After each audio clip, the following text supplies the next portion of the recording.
The envelope felt heavy in my hands, heavier than paper had any right to be. Inside were two first class tickets to Hawaii, a detailed itinerary for the Four Seasons Resort, and a handwritten note that made my stomach twist. Happy early anniversary, my love. 10 years deserves something special. My name is Vera, and this was the moment my husband's perfect mask began to crack. You're kidding, Bethany squealed, clutching her own envelope. Alex invited us too? This is incredible. She hugged me tight, her designer perfume overwhelming my senses. Willow, our other friend, was already checking the dates on her phone. I forced a smile, watching Alex beam from across our pristine kitchen island. You shouldn't have, I said, meaning it more than he knew. We hadn't taken a vacation in 3 years, and suddenly he was flying our closest friends to Hawaii? Come on, babe, you deserve it. Alex crossed over, kissing my forehead. His cologne was different today, sharper, unfamiliar.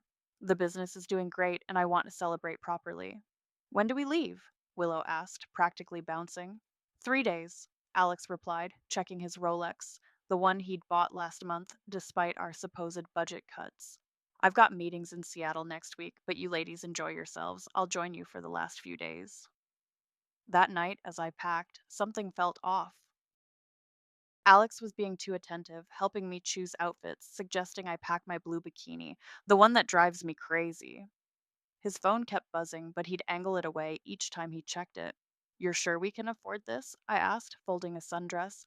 With the new property development and everything? Stop worrying. He wrapped his arms around my waist from behind, but his grip felt possessive rather than loving. Everything's perfect. The morning of the flight, Alex insisted on driving us to the airport. Bethany sat up front with him, chattering about resort amenities while I watched from the back seat.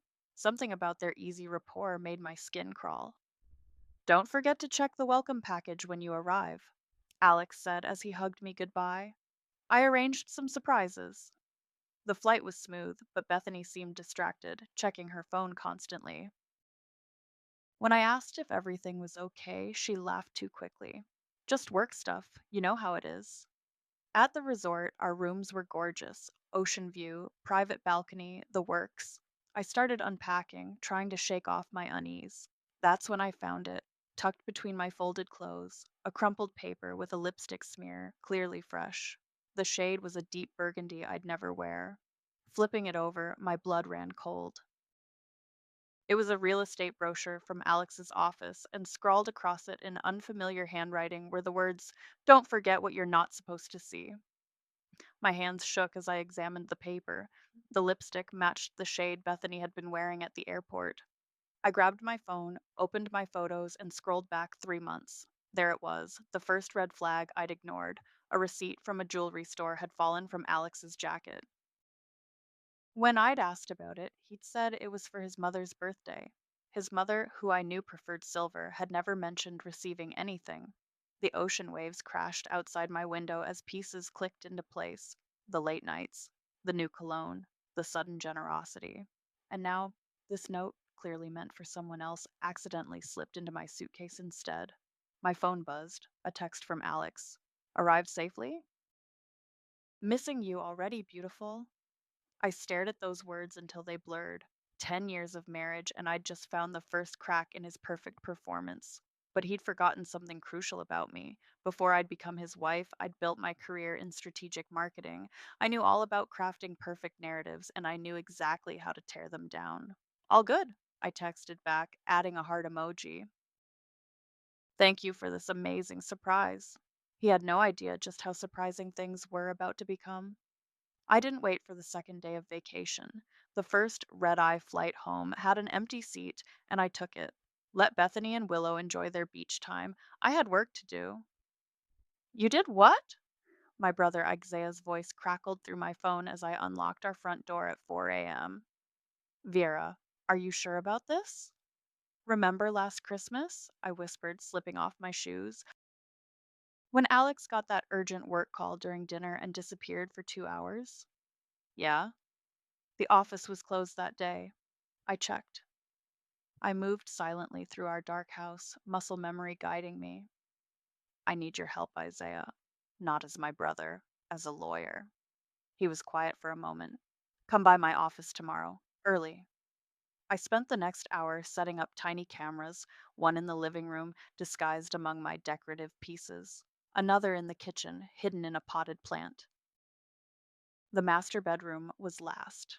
My hands trembled as I positioned it facing our bed. What are you doing? I muttered to myself. This is crazy. But then I remembered Alex's face when he'd given Bethany her ticket, the way his fingers had lingered on her hand. At 7 a.m., I called Alex. Babe, everything okay? He sounded groggy. Food poisoning, I lied smoothly. Hit all of us.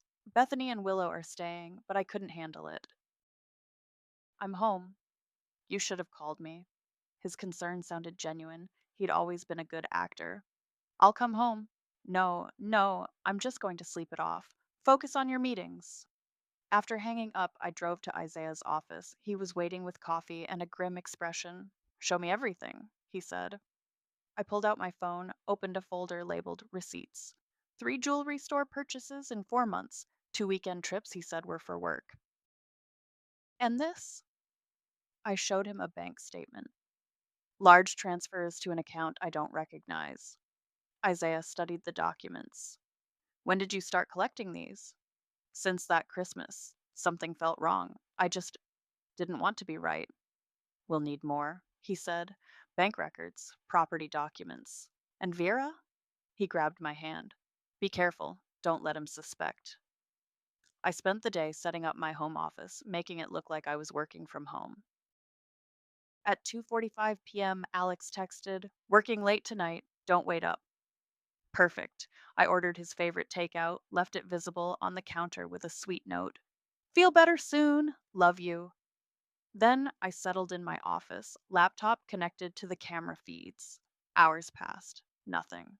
At 2:37 a.m., headlights swept across our driveway. I held my breath, watching the kitchen feed. The front door opened.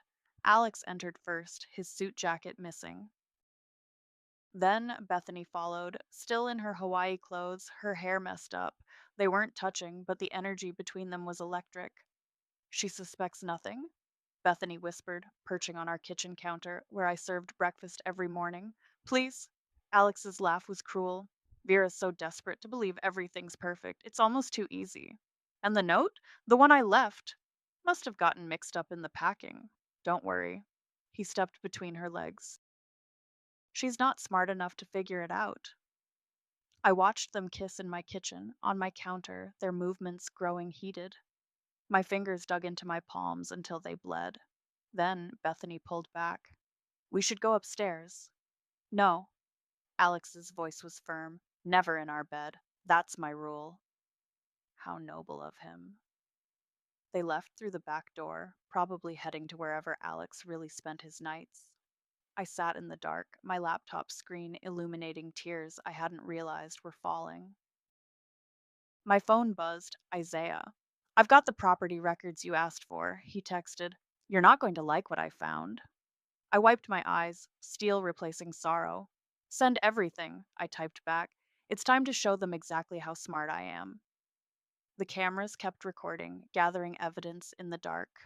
By morning, I'd be the perfect wife again, concerned, loving, slightly under the weather. But now I knew the truth. Our entire marriage had been his performance. Fine, let him act. I'd direct the final scene. You poor thing. Bethany reached across the brunch table to squeeze my hand. Food poisoning in Hawaii? That's awful. I stirred my untouched mimosa, watching her performance. She'd ordered the same shade of lipstick she'd worn in my kitchen last night. At least you got to enjoy it. How was the rest of the trip? Oh, quiet. She sipped her drink, phone face down beside her plate. Willow and I mostly just lounged by the pool. Lie. Willow had posted beach photos alone on Instagram. Bethany had disappeared after that first night. I should get going, she said, checking the time. Lots of work to catch up on. I bet there was. Back home, I waited until Alex left for meetings before searching his office. The second phone was exactly where I expected, bottom drawer, hidden under old contracts. The passcode took seconds to crack. Bethany's birthday. Their messages made me sick. Miss you already? Last night was incredible. Can't wait to start our real life together. But it was the financial documents that truly shocked me. Isaiah's property search had revealed a condo purchased 6 months into our marriage. The down payment made with money from my inheritance. The one Alex had insisted we invest in our future. My phone buzzed. A text from my mother, Lorelei. Wine night? We need to talk. I hadn't planned on involving her.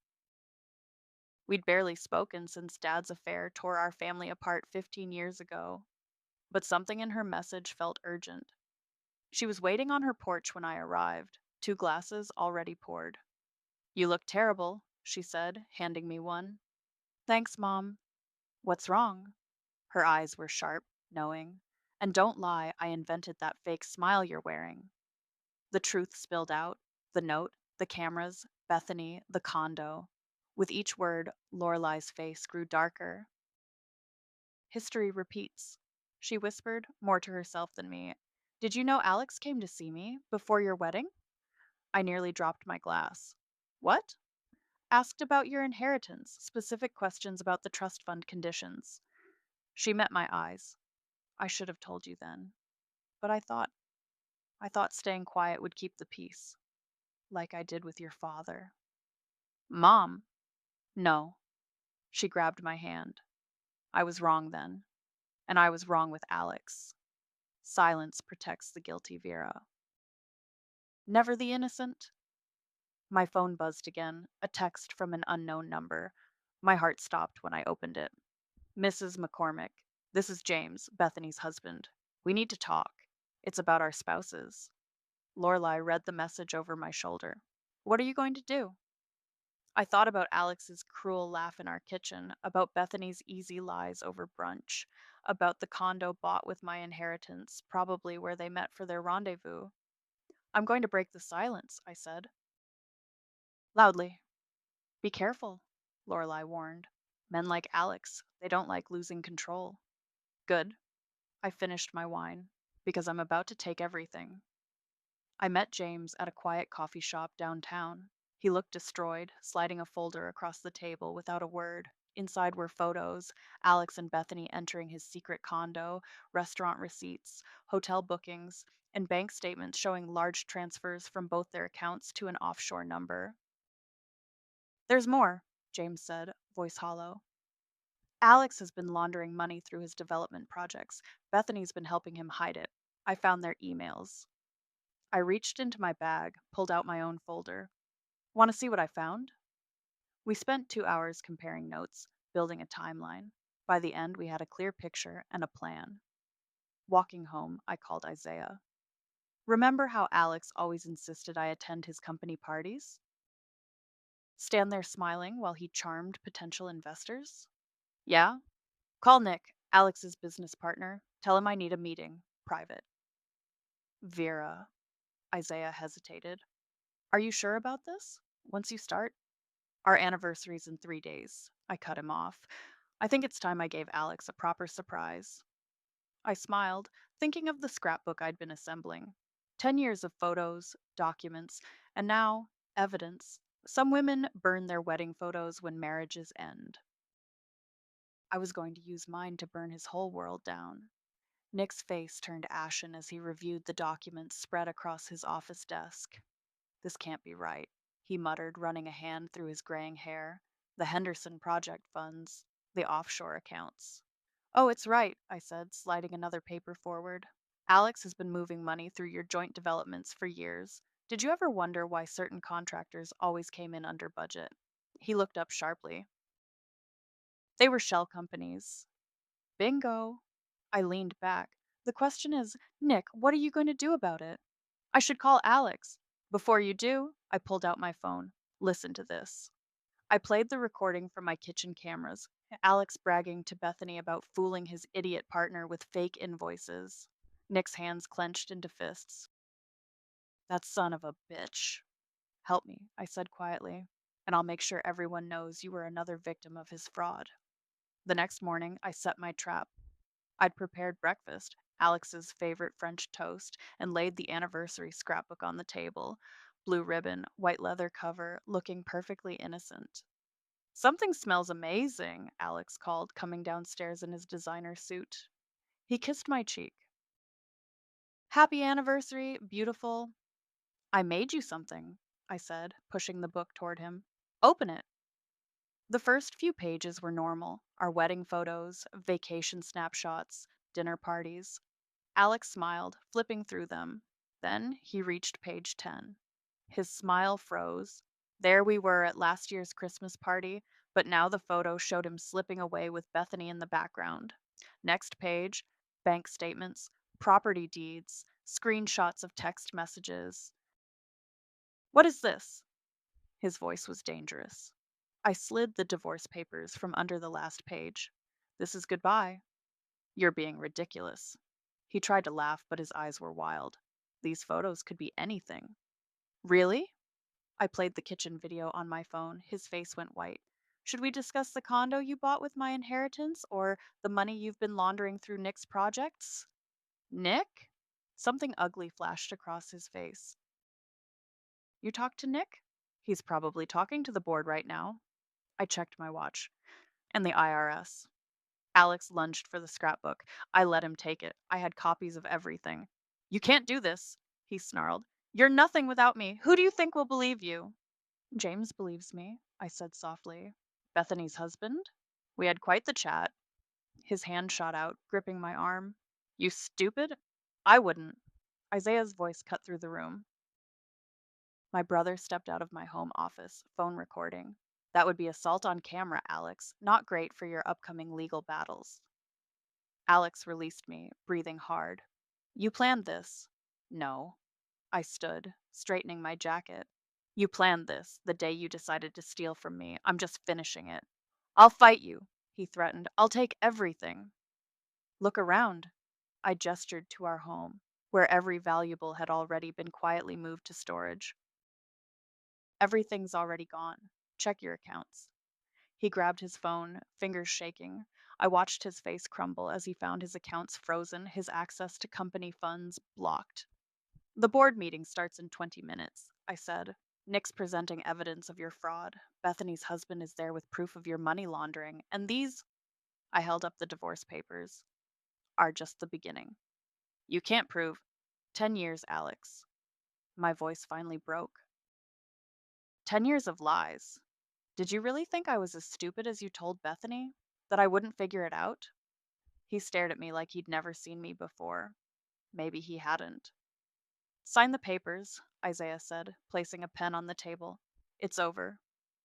Alex's hand trembled as he scrawled his signature. Without another word, he grabbed his keys and fled. I sank into a chair, adrenaline draining. Isaiah hugged me tight. You okay? No. I touched the bruise forming on my arm. But I will be. My phone buzzed. A text from Nick. Board members arriving now. It's done. I closed my eyes, feeling the weight of 10 years lift from my shoulders. This wasn't the anniversary gift Alex had planned to give me, but it was exactly what I deserved. The local news broke the story 3 days later. Prominent developer under investigation for fraud. Alex's face splashed across screens, looking considerably less polished than his usual PR photos. I sipped my morning coffee, watching his empire crumble in real time. My phone hadn't stopped buzzing. First came the angry texts. You vindictive bitch. Alex, how could you do this to him? Bethany, you've ruined everything. Alex's mother. Then came the desperate ones.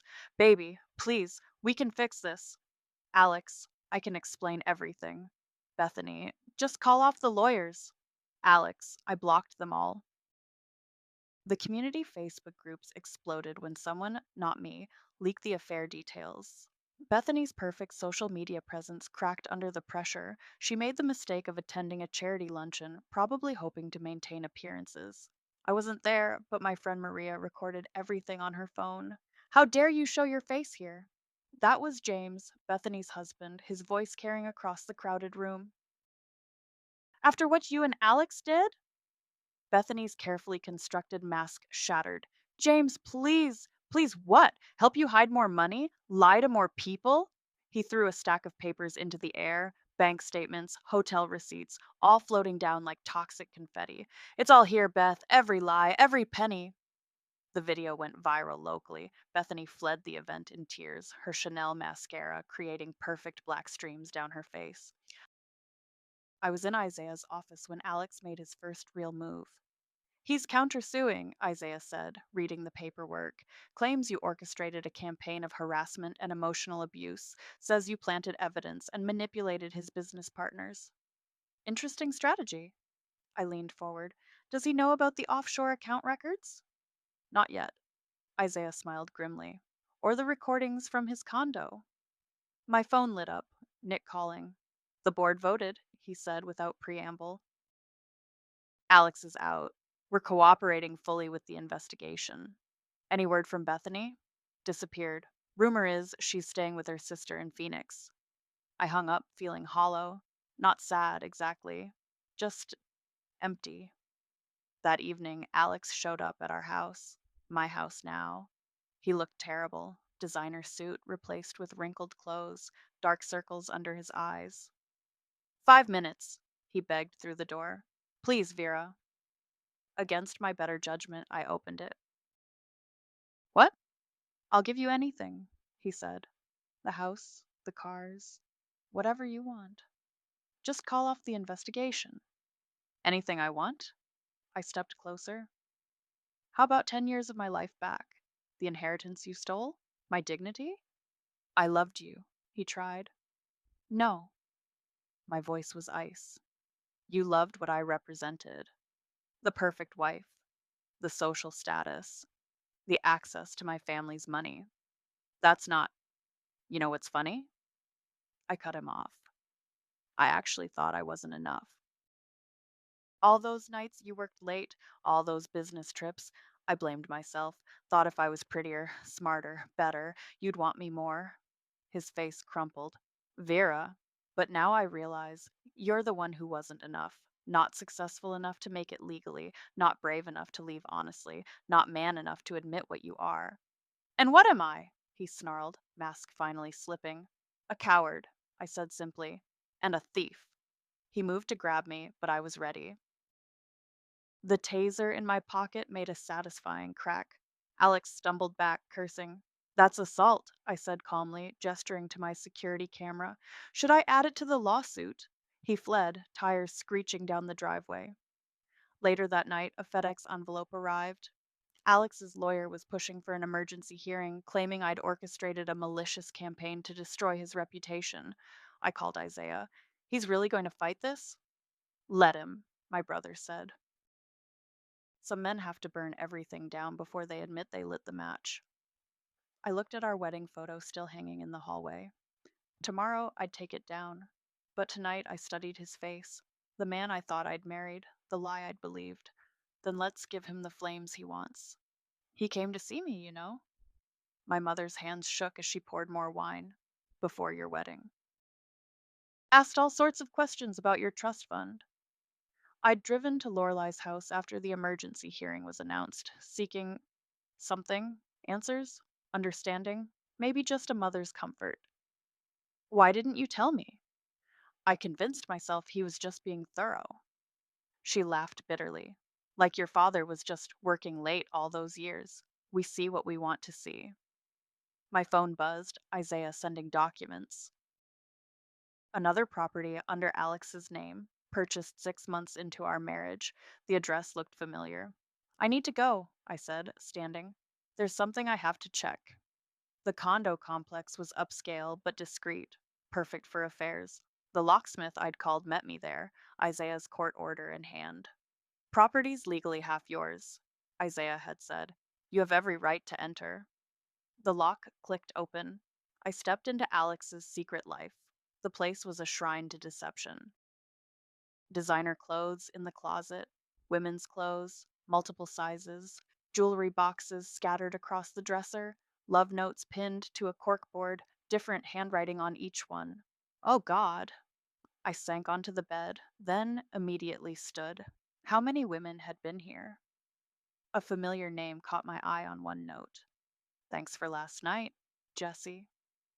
Jesse, my ex boyfriend who disappeared suddenly 5 years ago, cutting all contact. I found his number through old emails. He answered on the third ring. Vera? He sounded wary. I. I'm not supposed to talk to you. Alex threatened you, didn't he? Silence. Then he had photos.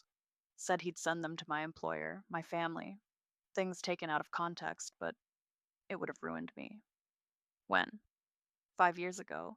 Said if I stayed away from you, he'd keep quiet. Jesse's voice cracked. I'm so sorry, Vera. I should have told you. I hung up, numb. 5 years ago, when Jesse and I had reconnected at a charity event. When Alex had suddenly become more possessive, more controlling. My phone rang. Nick. You need to see this, he said. Alex's private server at the office. We found emails going back years. He's been collecting information on everyone. Blackmail? Insurance, he called it, against partners, competitors, even you. I thought of the condo, the multiple women's clothes. He trapped them here, I whispered. Recorded them, probably. Used it to control them. The FBI wants to talk to you, Nick said quietly. This goes deeper than fraud. Back at home, I opened my laptop. Started typing. Dear board members, you know me as Alex McCormick's wife. What you don't know is the real story. I attached photos, documents, testimonies, added Jesse's story, the condo details, the blackmail evidence, blind copied it to every major news outlet in the city. My finger hovered over send when someone pounded on my door. Vera! It was Bethany. Please, I need to explain. I opened the door. She looked terrible, mascara smeared, designer outfit wrinkled. He has videos, she sobbed, of all of us. Said he'd release them if we didn't do what he wanted. And what did he want? Access, information. My husband works in banking. Alex needed his connections. She crumpled onto my couch. I thought I could handle it. Then he wanted more, always more. I handed her a tissue. The FBI is investigating. I know. She met my eyes. That's why I'm here. I'll testify about everything. My phone buzzed. A text from Alex. Last chance. Drop everything or everyone will know what kind of woman you really are. I looked at Bethany, broken but finally honest. At Jesse's number in my phone. At the evidence of Alex's decade of manipulation. You want to show everyone what kind of woman I am? I whispered, clicking send on the email. Watch me. I turned to Bethany. Call your lawyer. It's time to tell the truth. She nodded, tears falling. What happens now? I thought of the hearing tomorrow, of Alex's smug lawyer and their claims of my cruelty. Now? I smiled. Now we show them what real cruelty looks like. The courtroom fell silent as I took the stand. Alex sat at the defendant's table, still wearing his expensive suit like armor, but his eyes couldn't meet mine. Mrs. McCormick, his lawyer began, isn't it true that you orchestrated a malicious campaign to destroy my client's reputation? No, I said clearly. Your client destroyed his own reputation. I just turned on the lights. You planted evidence. Objection, Isaiah called. Speculation. Sustained. Alex's lawyer tried again. You accessed private property without permission. You mean the condo bought with my inheritance? I leaned forward. The one where your client recorded his victims. The lawyer paled. He hadn't known about that yet. Your Honor, Isaiah stood. I'd like to present new evidence. The projector flickered to life. Email after email appeared. Alex threatening Jesse, manipulating Bethany, blackmailing business partners. Then came the financial records, my stolen inheritance, the laundered money, the offshore accounts. And this, Isaiah said, playing the kitchen video, is Mr. McCormick admitting to fraud. Alex jumped up. That recording's illegal. Single party consent state, I said quietly. My house, my cameras. The judge called a recess. In the hallway, Nick was waiting with two FBI agents. Mr. McCormick once said, "You're under arrest for fraud, blackmail, and financial crimes." I watched them lead Alex away in handcuffs. He tried to look confident, but his hands shook as they clicked the metal around his wrists. "You planned this all along," he hissed as they passed me. "You manipulative." "I gave you rope," I whispered back. "You ran with it." Back in court, Bethany testified next. She told everything: the blackmail, the threats, how Alex had systematically trapped and used people for years. "He said he'd ruin us," she sobbed. "Our careers, our marriages, everything." More women came forward. Alex's lawyer kept objecting, but the evidence was overwhelming. By day's end, the judge had heard enough. "This court finds in favor of the plaintiff," she announced. "Mr. McCormick's countersuit is dismissed. Full property rights are awarded to Mrs. McCormick along with punitive damages." Outside, reporters swarmed. I pushed through them to where Isaiah waited. "It's done," he said, hugging me. "Not quite." I checked my phone. "Nick's presenting to the board in 10 minutes." We watched via video call as Nick exposed Alex's years of fraud. The board voted unanimously to remove him and cooperate with federal investigators. "The SEC's involved now," Nick told me later. "They're freezing everything." That evening, I sat in my empty house, truly mine now, when my mother arrived with dinner. "I saw the news," she said, unpacking containers. "How does it feel?" "Hollow," I admitted. 10 years of my life. "No." She gripped my hand. 10 years of learning who you are, who you refuse to be. That's not wasted time. My phone buzzed with a text from Bethany. "Thank you for making me brave enough to speak." Then from Jesse. "You did it. You're free." And finally from an unknown number. "This is Agent Morris. We need to talk about Mr. McCormick's other victims." "What now?" Mom asked, seeing my expression. I thought about the women's clothes in that condo, about Alex's network of lies and manipulation, about all the people still trapped in their own versions of my story. "Now I help them," I said. "All of them." The next morning, I watched from my office as they escorted Alex from the federal building. He looked small without his expensive suit, without his practiced smile. A reporter shoved a microphone in his face. "Mr. McCormick, what do you say to the allegations?" He spotted me watching. For a moment, I saw the mask slip completely, saw the desperate, angry man who'd hidden behind it all these years.